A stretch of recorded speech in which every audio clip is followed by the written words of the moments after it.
Olá pessoal, bem-vindo a mais um SPN TV News aqui pela RPTV, canal 8 da NET, aqui para a região da Grande Campinas e também o canal 5 aqui para a cidade de Piracicaba, ok? Todos bem-vindos para o resumo da semana que começa a partir de agora.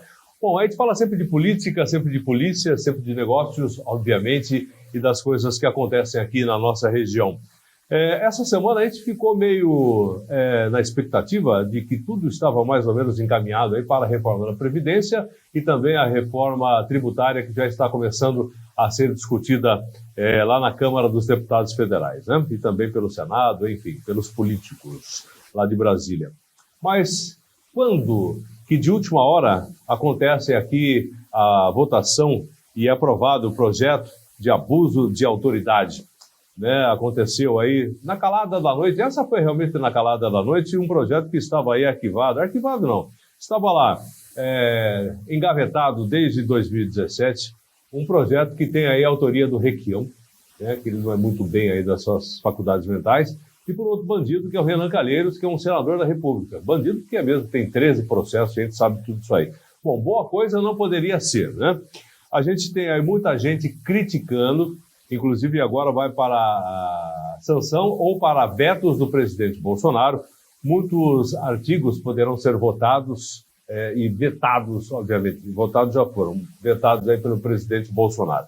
Eu tenho aqui a participação do deputado Kim Kataguiri, que explica mais ou menos o que aconteceu na calada da noite, desta quarta para quinta-feira, lá na Câmara dos Deputados. Inclusive, uma votação que não foi nominal, foi uma votação secreta, e o Rodrigo Maia, que é o presidente, nem contou as mãos que foram levantadas para votar aí esse projeto, que já está aí, pelo menos por enquanto aprovado, mas precisa da sanção aí do presidente da República. Para você que não está sabendo o que aconteceu, eu vou trazer o depoimento do deputado Kim Kataguiri, para a gente entender um pouquinho melhor essa história que não vai acabar bem, que não vai acabar também essa semana, nem na próxima, a respeito do projeto de abuso de autoridade. Vamos ao Kim. Pessoal, uma bizarrice passou despercebida na aprovação do projeto de lei de abuso de autoridade. Antes de qualquer coisa, eu quero deixar bastante claro que o meu posicionamento é a favor de um projeto que combata o abuso de autoridade, para deputado não ficar dando carteirada, para que promotor não saia denunciando sem ter prova, para que juiz não saia prendendo arbitrariamente. Precisa ter. Inclusive, um dos crimes previstos no projeto de abuso de autoridade, eu acho excelente, que é basicamente uma atrocidade, né, que o juiz mandar homem para a cela de mulher ou mulher para a cela de homem. Ele basicamente tem causado aí estupros coletivos pelo país, esse tipo de decisão absurda, e a punição do juiz é ser aposentado. Nisso, concordo 1000%, autoridades precisam ser punidas quando abusam da sua autoridade. Ponto. Dito isso, sou contrário ao projeto que foi aprovado. E você, que é do direito penal, vai ficar especialmente chocado. Consultei procuradoria, consultei defensoria, consultei os juristas, os técnicos, os consultores aqui da casa, e é unanimidade que o que nós aprovamos assim é um monstrengo que não existe em nenhuma lei, em nenhuma jurisprudência, em nenhum livro, em nenhum artigo. E é o seguinte: artigo 1º, parágrafo 1º, prestem atenção.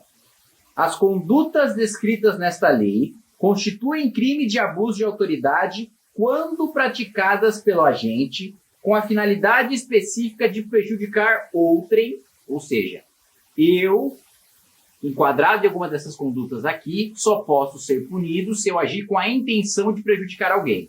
Até aí, tudo bem. É dolo, né? É normal no direito penal. É regra do direito penal.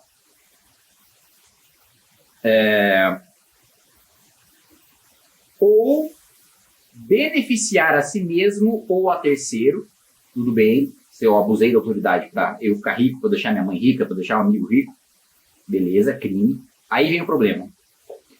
Ou ainda, por mero capricho ou satisfação pessoal. Mero capricho é um conceito que simplesmente não existe. O que existe no direito penal é um motivo fútil ou motivo torpe. Você, por exemplo, aí, Danilo, que está sentado no sofá, assistindo a câmera me gravando, se eu der um tiro na sua cabeça, porque eu não gostei que você está sentado, que você deveria estar em pé, é motivo torpe, motivo fútil. Por quê? Porque é um motivo horroroso, né? Se fosse, por exemplo, eu matei o Danilo porque ele arrancou meu braço. Tudo bem. Inclusive, eu matei no antes. Se você tiver arrancado meu braço, minha pena diminui. Agora, se eu te matei, a motivação foi só porque você estava sentado, que é um negócio besta, aumenta a minha pena de homicídio, entendeu? Isso existe. Agora, mero capricho não existe. O prefeito, o deputado, o promotor, o policial fez isso por mero capricho. O policial algemou por mero capricho. O policial se recusou a dizer o seu nome quando estava interrogando um chefe de facção criminosa por mero capricho. Isso não existe em nenhum julgado, jurisprudência, doutrina, nenhum professor. Eu falei, não existe. Não existe. E isso deturpa completamente o intuito da lei, porque o intuito da lei é bom, é limitar o poder do Estado, é limitar o meu poder, é limitar o poder do deputado. Chega lá na balada e fala, deixa eu passar que sou deputado. Aí, pô, prende esse cara, porque esse cara, além de ser um babaca, né, e não merecer ser eleito, esse cara deveria estar cometendo crime. Hoje, isso não é crime, assim como diversas outras condutas de abuso de autoridade. A intenção é boa, limitar o poder, liberal, inclusive, limitar o poder dos agentes públicos. Agora, a partir do momento que eu coloco mero capricho, qual que é a interpretação do Judiciário do Ministério Público? Bom, o legislador escolheu colocar na lei, no Código Penal, motivo fútil, motivo torpe, fez uma nova lei falando sobre mero capricho. Como não existe palavra à toa no direito, toda palavra está lá por uma razão, o legislador, isso é a cabeça do juiz interpretando, do Ministério Público interpretando, o legislador quis dizer coisa diferente quando ele falou em mero capricho. Então, mero capricho tem que ser um conceito diferente de motivo fútil ou de motivo torpe. E isso vai gerar uma insegurança jurídica tremenda. Isso é um tiro no pé dos próprios deputados que votaram o projeto para, por exemplo, limitar poder ou limitar abuso do Ministério Público do Judiciário. Porque vai ter promotor chegando processando. Já tem um monte de promotor que processa prefeito injustamente, né? Fala, cometeu improbidade por causa de algum princípio que foi descumprido, né? E não fala a conduta efetivamente que o prefeito fez. Fez por mero capricho. Processou o deputado por mero capricho. Processou o policial por mero capricho. Vem lá, a defensoria ou ONG de direitos humanos, fala, o policial fez por mero capricho. Essa legislação aqui é para todos os membros de todos os poderes, todos os servidores públicos. Vai muito além. E o pessoal falando, mas isso aí pode prejudicar investigações, isso aí pode prejudicar a Operação Lava Jato. Vai muito além. A Lava Jato é isso aqui, perto do impacto da legislação, do que isso pode causar. Porém, nós temos ainda uma saída. E a saída essa interpretação do deputado Kim Kataguiri a respeito de um dos problemas desse projeto que foi aprovado, pelo menos por enquanto, né? Essa é uma resposta aí dos deputados, senadores, políticos e outros que estão envolvidos aí até o pescoço na Operação Lava Jato, né? Inclusive, o próprio ministro Moro já está aí lendo dedicadamente para saber quais os pontos que ele vai vetar, né? Vai indicar, pelo menos, para que o presidente Bolsonaro vete a respeito desse projeto de abuso de autoridade, onde os policiais vão ficar aí com as mãos atadas, juízes também, promotores. O lado bom da história é que todo mundo está envolvido nessa aqui também, né? Deputados, senadores, prefeitos, governadores, enfim, todo mundo vai estar sujeito a essa lei que de repente foi aprovada. Mas ela é bastante ampla, né? Como disse aí o deputado Kim Kataguiri. Então, a gente vai se aprofundar aqui, estudar um pouco mais do que está nesse projeto, para a gente também não falar muita besteira por aqui também.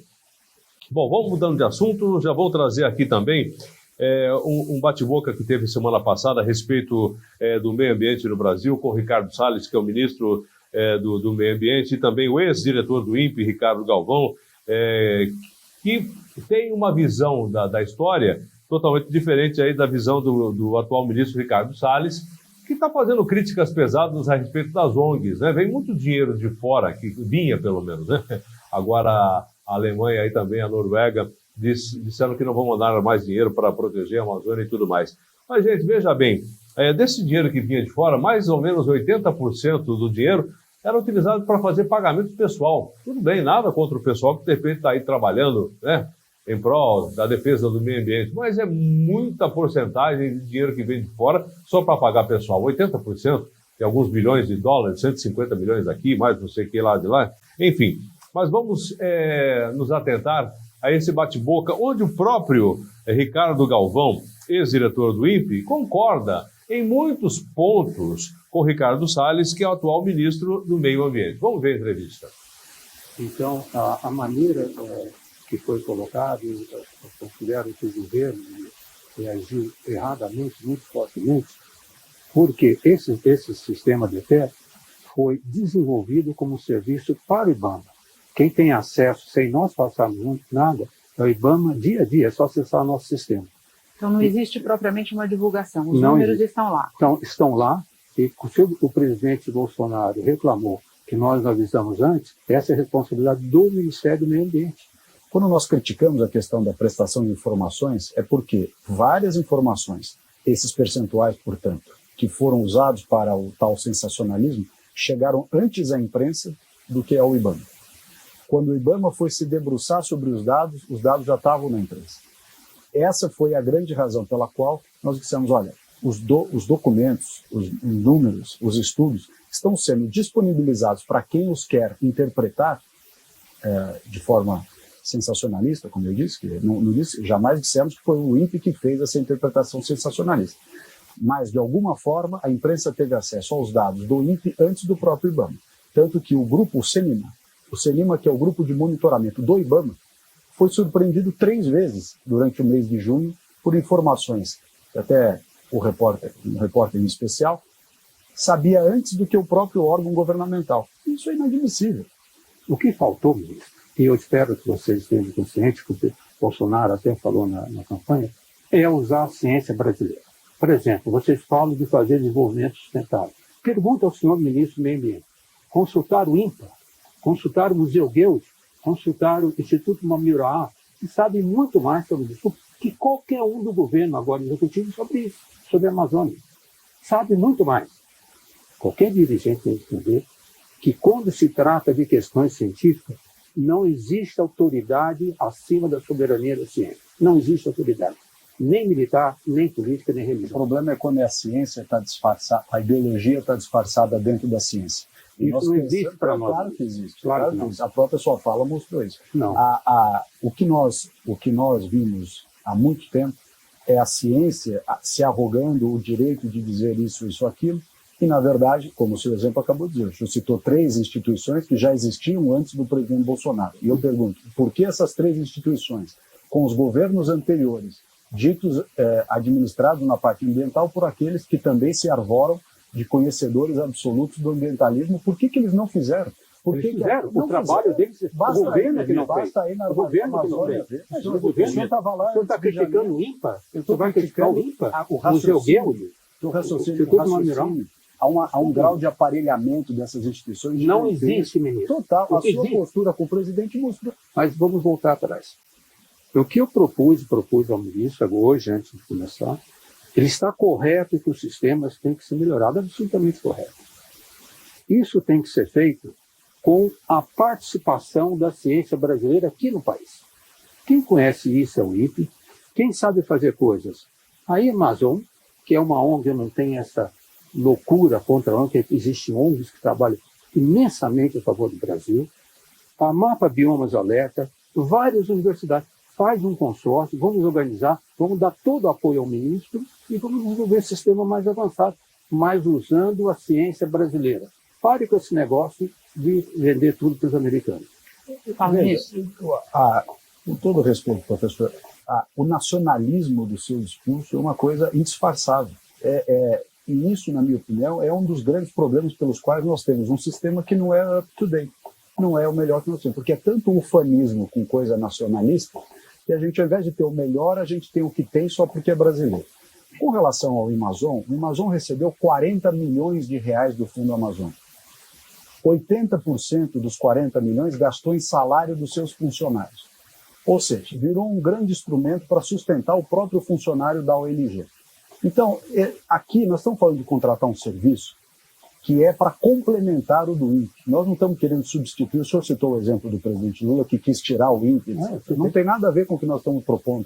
Nós estamos propondo, continua com o PRODES, com o nosso apoio, continua com o INPE, com o nosso apoio, retoma o TerraClass, que depois, se o senhor quiser explicar o que é, seria bom, com o nosso apoio, faz 3 anos, 3 ciclos ou 2, agora fará o terceiro, que não se faz o TerraClass, a gente quer que faça. Inclusive, oferecia recursos do Ministério para isso. Vamos rapidamente, porque nós não temos muito tempo, explicar o que é o TerraClass, para quem nos assiste, entender? O TerraClass, o ministro tem uma crítica que ele tem feito a desmatamento, que ele está correto. O DETER, o PRODES, ele dá o desmatamento da floresta nativa, mas não computa como foi a regeneração e a utilização da terra depois.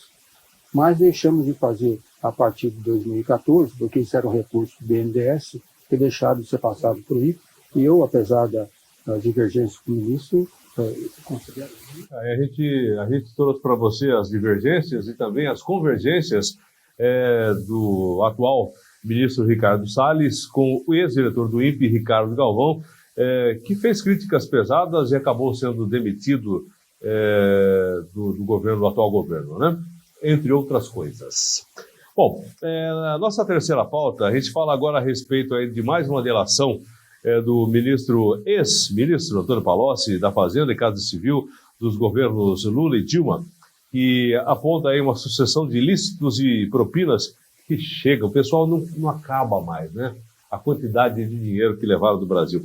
São 333 milhões de reais supostamente arrecadados, repassados por empresas, bancos, indústrias, a políticos, partidos, nos governos do ex-presidente que está preso, Luiz Inácio Lula da Silva, e Dilma Rousseff, que ainda não está presa.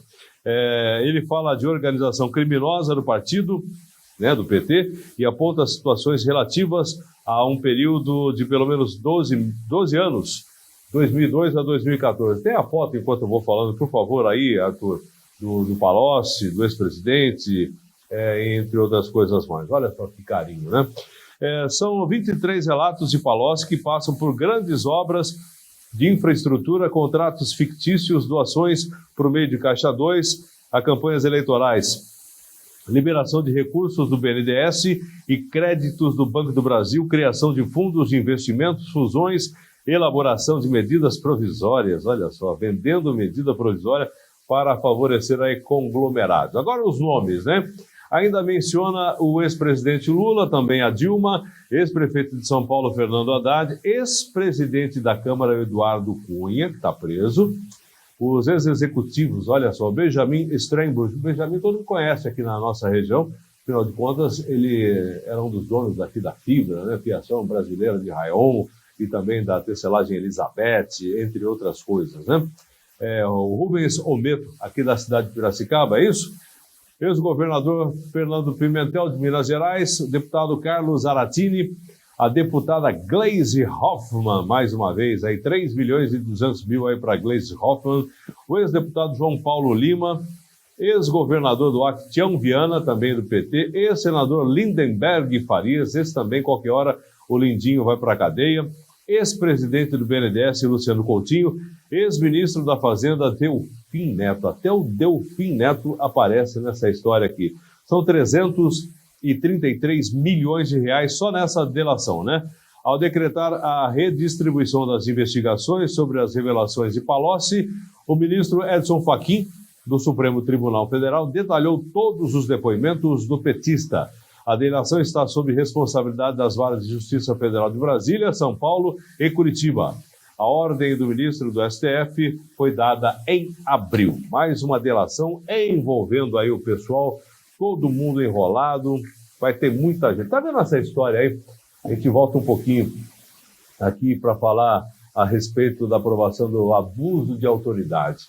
Se você vê o que tem de gente que está envolvido nessa história ainda, que não acabou, a Lava Jato está no seu 5º ano, já colocou aí muita gente poderosa na cadeia, tem muita gente por ser colocado ainda na cadeia, inclusive deputados, senadores, muita gente poderosa de vários partidos, não só do PT não, PSDB tem gente envolvida também, do PSOL tem gente envolvida também, do MDB tem gente envolvida, todos os partidos praticamente. Você não acha um partido que não tenha pelo menos uma figura de importância que está envolvida nessa história da Odebrecht ou AS, das 7 irmãs, as 7 empreiteiras mais poderosas do Brasil. Tem muita gente. Aí tem essa história do abuso de autoridade, também envolvendo aí o Supremo Tribunal Federal, que tem gente do Supremo envolvido na história, tem sim. Tem aí o atual presidente, o Dias Toffoli, que tem a sua mulher envolvida aí em declarações e recebimento de dinheiro do seu escritório de advocacia. Tem o Gilmar Mendes, também envolvido com a sua universidade, é isso? Universidade, escola, enfim, faculdade, não sei exatamente o termo. Tem também o Lewandowski envolvido na história. Tem gente envolvida por todo quanto é lado. Você imagina em juízes em instâncias inferiores, né? Do Superior Tribunal de Justiça e outros, né? Então tem gente envolvida que não acaba mais. Aí a gente traz o Palocci falando aqui mais uma vez. E lógico, obviamente, que o pessoal que está envolvido estão aí rechaçando, né, as declarações, a delação aí do Palocci, a colaboração premiada, como eu prefiro chamar, que é uma colaboração, lógico que ele está tentando sair da cadeia. Mas todo mundo agora que está envolvido na história disse que o Palocci está falando tudo isso que está falando porque ele está desesperado para sair da cadeia. Concordo, né? Tem mais é que está desesperado, porque se ele puxar aí a cana que está puxando, por exemplo, Cabral lá no Rio de Janeiro, são mais de 200 anos de cadeia. E ele está tentando, obviamente, amenizar a sua pena e contando tudo que ele sabe. Afinal de contas, ele foi um dos homens mais importantes do Brasil. A gente tem uma foto aí, em certa época, o ex-presidente Lula, Zé Dirceu e o Palocci eram os três homens mais importantes, mais poderosos do Brasil. E estão praticamente os três presos, né? O Palocci está solto agora, mas está com a tornozeleira... não está mais, tiraram a tornozeleira eletrônica do Palocci. É mais um caso que a gente está falando aqui no SPN TV News. Bom, vamos para o rápido intervalo comercial. Na sequência, eu vou trazer uma história aqui que aconteceu na cidade americana. O ex-prefeito, vou dar uma prévia, o ex-prefeito Diego Denadai, prefeito cassado aqui na cidade americana, foi prefeito uma vez, foi reeleito pela segunda vez, na metade do segundo mandato, foi cassado, por um motivo que não vamos entrar no mérito da questão. Só que existem muitos processos correndo na justiça.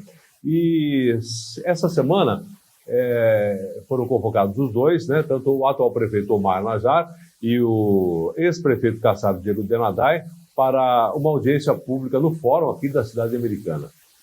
Depois eu conto para você. Teve pancadaria, não digo, mas teve tapa na cara ou soco na cara, que a gente vai falar para você daqui a pouquinho, depois do rápido intervalo comercial, enquanto eu vou tomar um café Ibiporá, café 100% orgânico, sem nenhuma gota de agrotóxico, do coração das montanhas de Minas, diretamente aí para a sua xícara, para a sua cafeteria, enfim, para você dar de presente para quem você quiser, um café 100% natural, orgânico, café Ibiporá. É bom você experimentar. Vou tomar, já volto já.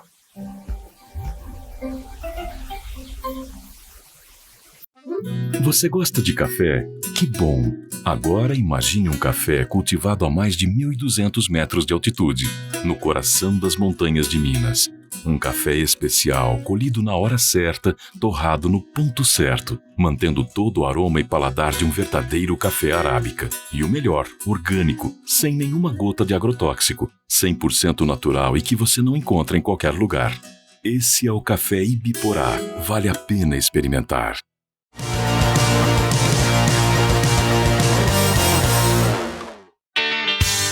Excelente oportunidade de negócio. Sítio à venda em Monte Castelo, cidade do interior de São Paulo, com 48 mil metros quadrados ao lado da cidade. Ideal para loteamento ou grande oportunidade de investimento. Cidade em expansão. Se você se interessou, ligue agora mesmo para o 19 3408 6464 ou 98317 6642. Não perca esta oportunidade.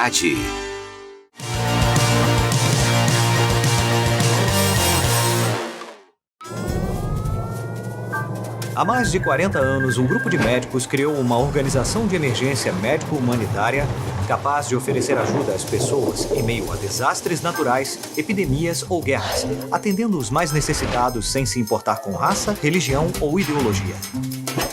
Hoje, Médicos Sem Fronteiras envia equipes totalmente preparadas para responder a emergências por todo o mundo. Nossos profissionais são financiados por pessoas como você e eu. Conheça-nos, participe, apoie, porque juntos chegamos mais longe. Há mais de 40 anos, um grupo de médicos criou uma organização de emergência médico-humanitária capaz de oferecer ajuda às pessoas em meio a desastres naturais, epidemias ou guerras, atendendo os mais necessitados sem se importar com raça, religião ou ideologia. Hoje, Médicos Sem Fronteiras envia equipes totalmente preparadas para responder a emergências por todo o mundo. Nossos profissionais são financiados por pessoas como você e eu. Conheça-nos, participe, apoie, porque juntos chegamos mais longe.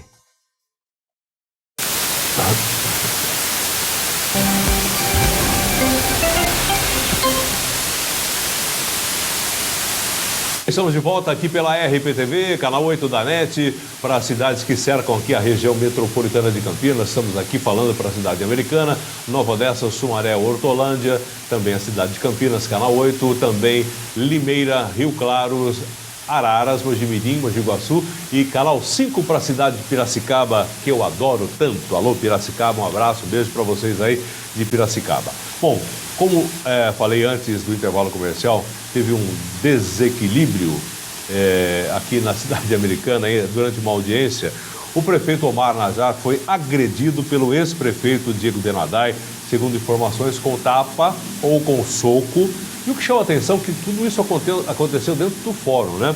Eu não sei se foi dentro aí da audiência que estava acontecendo também. Porque se isso acontece dentro de uma audiência, com todo respeito, né, Diego? Eu conheço você há muito tempo também, você escapou de ser preso nessa história. Porque dentro de uma audiência você não pode abrir o bico, né? Quem fala normalmente é o advogado e você fala quando o juiz solicita que você fale. Você não pode falar nada. E no caso aqui, o prefeito foi agredido pelo ex-prefeito, né? O pessoal já não se dá bem desde 2013, antes, né? Desde a primeira eleição do prefeito caçado Diego Denadai. Foi mais ou menos o que aconteceu. O prefeito de Americana, Omar Najjar, usou a sua conta pessoal do Facebook para comentar a agressão que sofreu do ex-prefeito Diego Denadai na tarde dessa quinta-feira, dia 15. Abre aspas. Hoje fui agredido covardemente por um desequilibrado enquanto cumpria o meu papel como cidadão e prefeito, informando à justiça os desmandos que encontrei na prefeitura quando assumi. Fui lá convocado pelo Ministério Público e apenas prestei informação que são fatos reais e podem ser provados, né? Não disse mentiras e sequer me dirigi a esse cidadão, disse o atual prefeito Omar. Omar levou um tapa de Diego Denadai após participar de uma audiência no fórum da cidade. O ex-prefeito disse que ouviu mentiras por 5 anos calado. Abre aspas. Um homem que tem honra e sangue nas veias não aguenta mentira. Fecha aspas, justificou o Diego Denadai, né? Aí vem o prefeito dizendo mais uma vez, infelizmente o desequilíbrio e o desespero o fizeram me agredir. Estou bem, vou tomar as providências que tiver que tomar na justiça, que é como pessoas civilizadas agem. Uma boa noite a todos, declarou aí o prefeito agredido Omar Najjar. A coisa está pegando fogo aqui na cidade americana e a eleição nem começou. Você imagina só, a gente vai ter a possibilidade, inclusive a parte... O pessoal está judicializando aí a possível candidatura do atual prefeito Omar Najjar. Muitos dizem que ele pode, muitos dizem que ele não pode. E também a possível candidatura do ex-prefeito caçado, do Diego Denadai. Muitos dizem que ele pode, muitos dizem que ele não pode. Na verdade é o seguinte, ambos têm aí muita força política ainda aqui no município. Tanto o prefeito atual Omar Najjar como o ex-prefeito Diego Denadai. Ambos têm força política aqui na cidade de Americana. E a gente só pede calma aos seus correligionários para que o que aconteceu no fórum aqui da cidade americana não se espalhe, tanto pelas redes sociais, como já vem acontecendo, como no dia a dia aí na vida das pessoas, né? Isso aconteceu na quinta-feira, dia 15, aqui na cidade de Americana. Tá contado aí, é mais uma fofoca, parece programa de fofoca isso aqui, né? Vamos lá então, o Alexandre Garcia, mais uma vez, sou fã do Alexandre Garcia. Tá aí essa parte do Omar Najar. Eu já falei exatamente o que estava aqui, viu, Arthur? Muito obrigado por você ter colocado aí essa parte do Omar Najar. Mas vamos mudar agora o assunto aqui, trazendo o Alexandre Garcia, que ele vai falar a respeito do Papa, vai falar a respeito do juiz Moro. Muita gente tentou aí acertar aí o juiz Moro, mas acabaram acertando aí o Partido dos Trabalhadores. Vamos ouvir aí, não vou ouvir inteiro, né, o depoimento do Alexandre Garcia, que é ex-Rede Globo, né, durante 30 anos, e ele tem aí o seu canal no YouTube, e a gente sempre está ligado e trazendo o que a gente acha de importante para você ver na sua casa também. Vamos lá. Olá, de volta a casa e para comentar um assunto que eu fico triste em comentar, porque eu não sei se é verdade, mas que o Papa pediu que os líderes do mundo salvem a Amazônia. Pelo menos foi assim que eu li no jornal. Eu procurei declarações do Papa, não encontrei, mas se for isso é muito, muito estranho. Esse vai ser um dos assuntos de hoje. Vamos lá?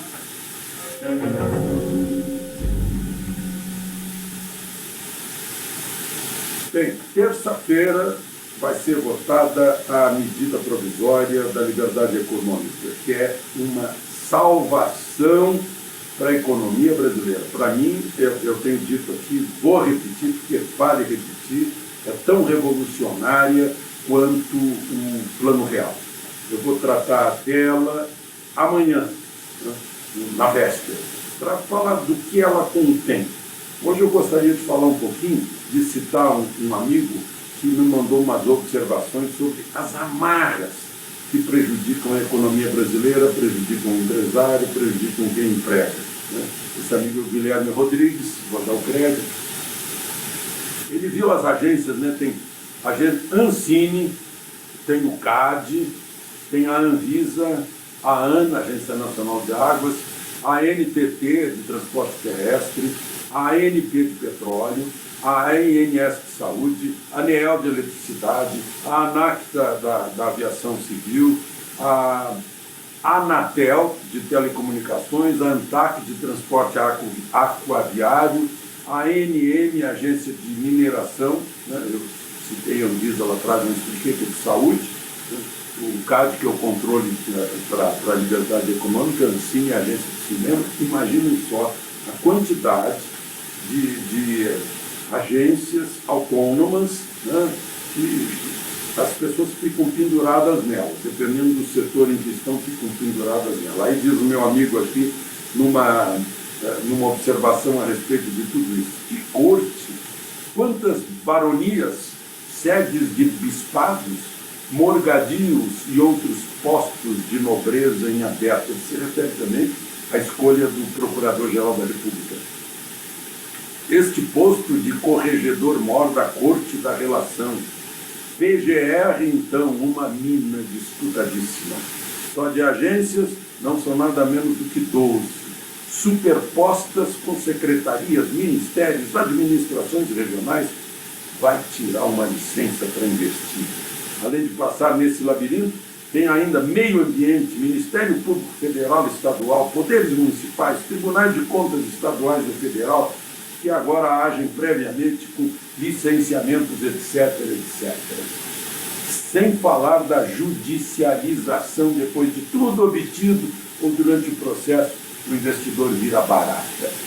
Chamam a isso segurança jurídica e estão certos que a estrangeirada mandará dinheiro a jorro para essa cornucópia. Só se investe num manicômio desses com margens de lucro monumentais.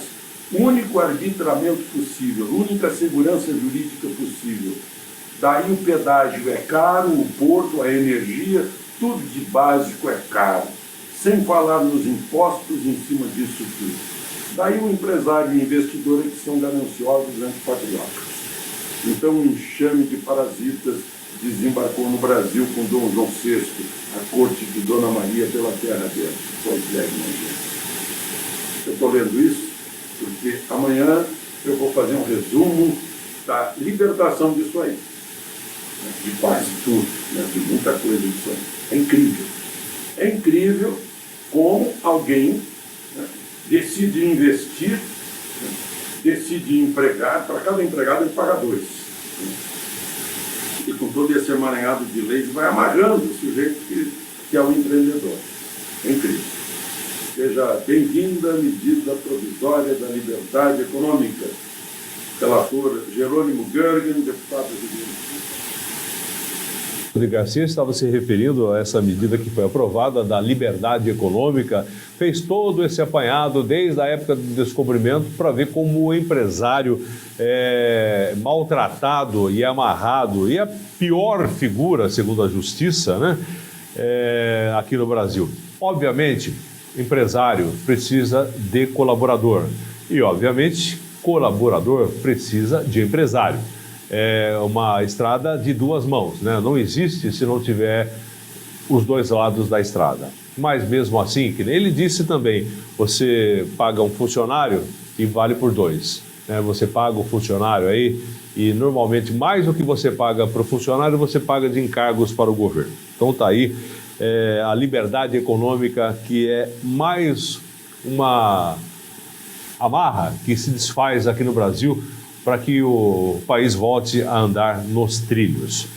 Mas enquanto o país não volta para os trilhos, a gente fica aqui trazendo informações para você. Durante toda a semana a gente fica captando as coisas que aparecem aí nos meios de comunicação, televisão, rádio, jornal e tudo mais, né, Arthur? Vamos vir para essa aqui só para falar direto aqui com o pessoal. Se você puder, eu agradeço, né?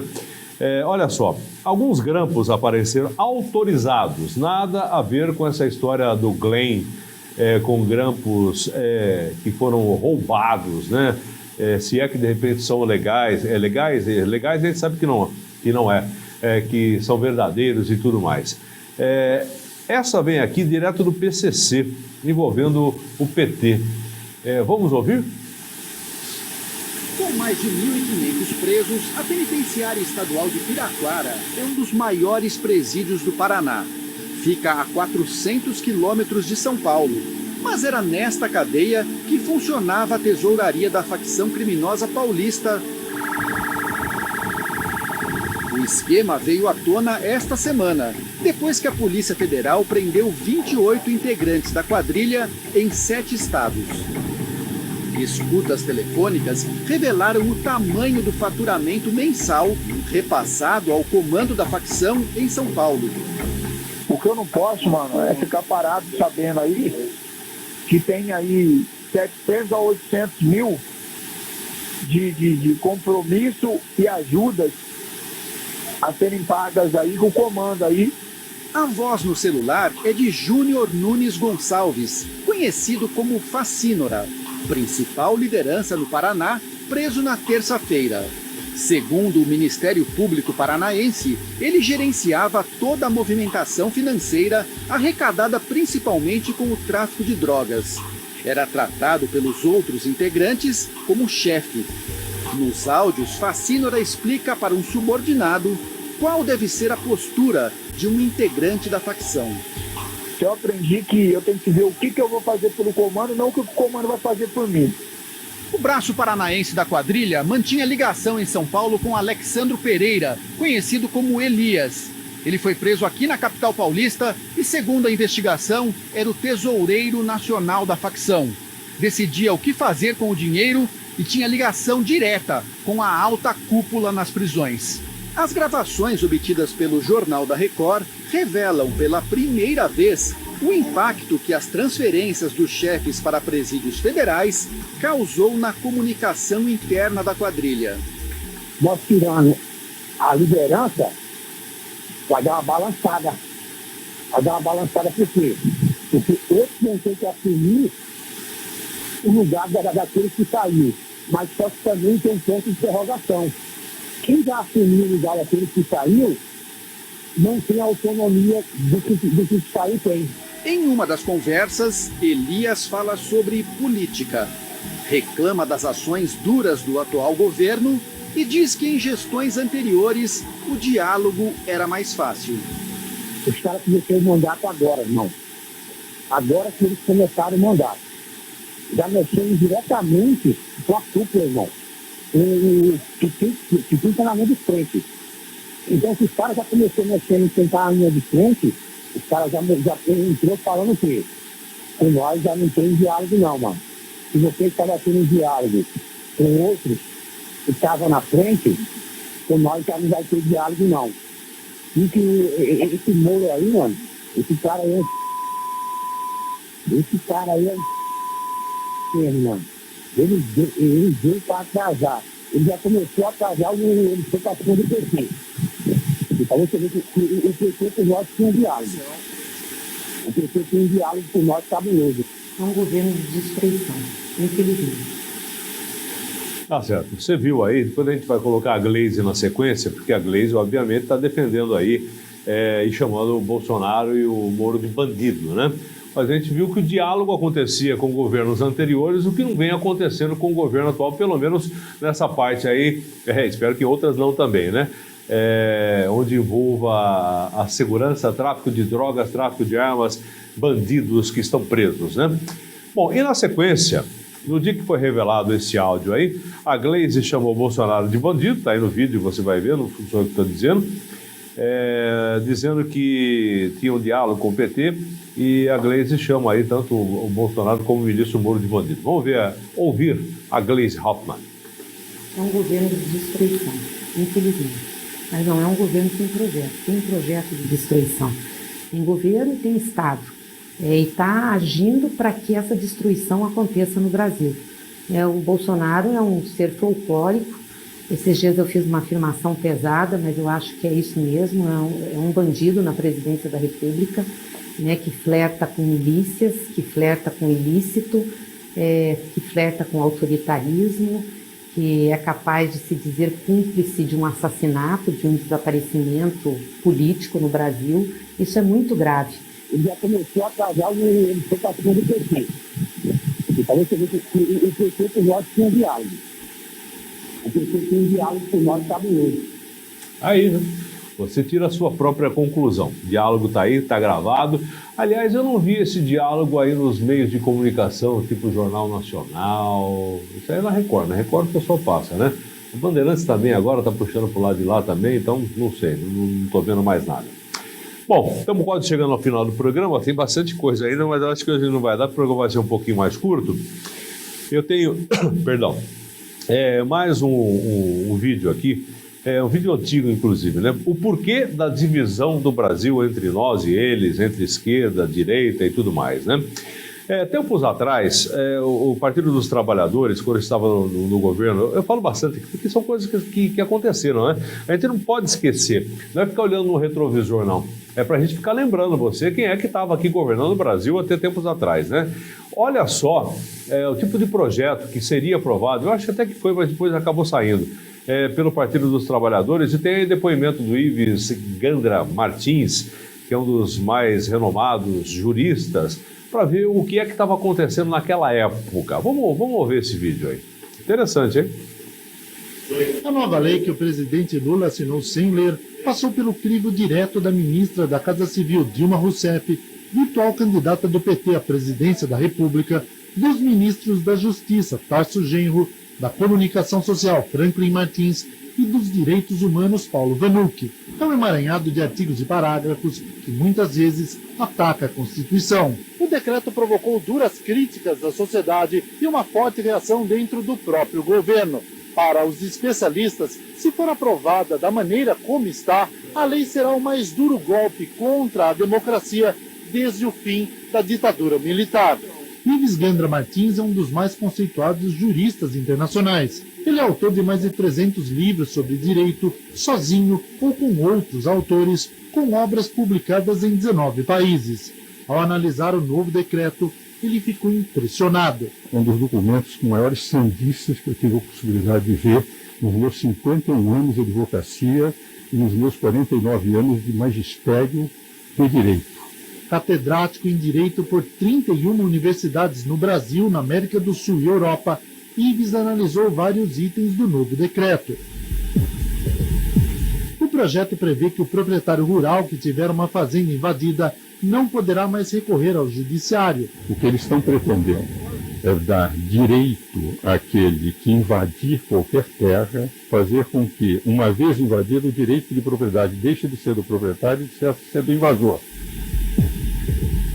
A lei quer evitar a divulgação de símbolos religiosos. Se não pode haver mais símbolos religiosos, nós temos que mudar o nome da cidade de São Paulo. Todas as cidades que têm nome de santo não poderão mais ter. Será criada uma comissão para controlar o conteúdo dos meios de comunicação. No momento em que se elimina a liberdade de imprensa, nesse momento nós estamos perante, efetivamente, o início de uma ditadura. Um novo imposto sobre grandes fortunas seria instituído. É um imposto que afasta investimentos, porque aquele que formou um patrimônio, depois de ser tributado em todas as operações, ainda vai ser tributado no seu patrimônio pessoal.